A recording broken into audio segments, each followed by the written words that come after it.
Na hayo yakijiri, watu kadhaa wanaendelea kuuguza majeraha katika hospitali ya Narok Kusini kutokana na mzozo wa kipande cha ardhi cha ekari 110. Makundi mawili yanadai umiliki wa shamba hilo, hali ambayo imesababisha vita. Huku hayo yakijiri, wakazi wa Angata Barikoi katika kaunti hiyo hiyo waliandamana wakilalamikia mashambulizi ya mara kwa mara katika eneo hilo.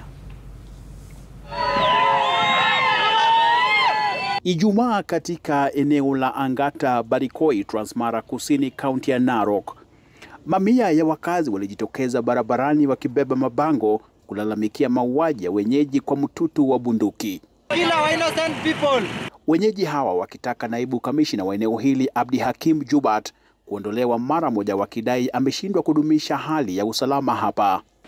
Watoto wetu wanauliwa kama makuku. Siku gani tutaweza somesha watoto wetu? Tupate wa askari, tupate mwalimu, tupate nani? Wameuliwa hapa ng'ambo. That Angata residents demand full protection of human rights by upholding the Constitution of Kenya 2010. That the community demand accountability, justice for those who lost their lives and at the hands of police bullets. The problems of his court here is suable even international court to ICC.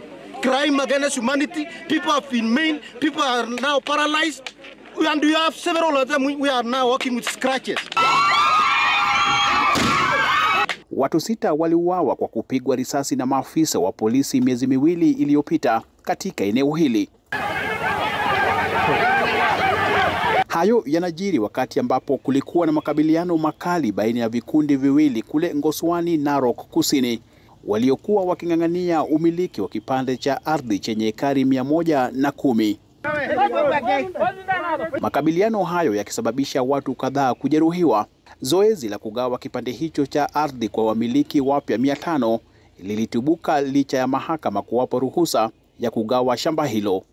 Na Majimoto Group ishakatwa samani, kila mtu ako na shamba yake na ploti yake. Ishakatwa. Lola imekatwa ama si bado? Si imekatwa. Nataka kueleza ya kwamba tumeenda kotini miaka 9. Na kotini imetupea haki ya kwamba Majimoto imeibwa na ikabadilisha titles kupeleka kwa wenyewe. Kwengineko, watu kadhaa wangali wanatibiwa katika hospitali ya Lolgorian baada ya kupigwa risasi kwenye mzozo wa kipande cha ardhi uliosababisha vifo vya watu 3 Alhamisi jioni eneo la Lolkuruk Angama.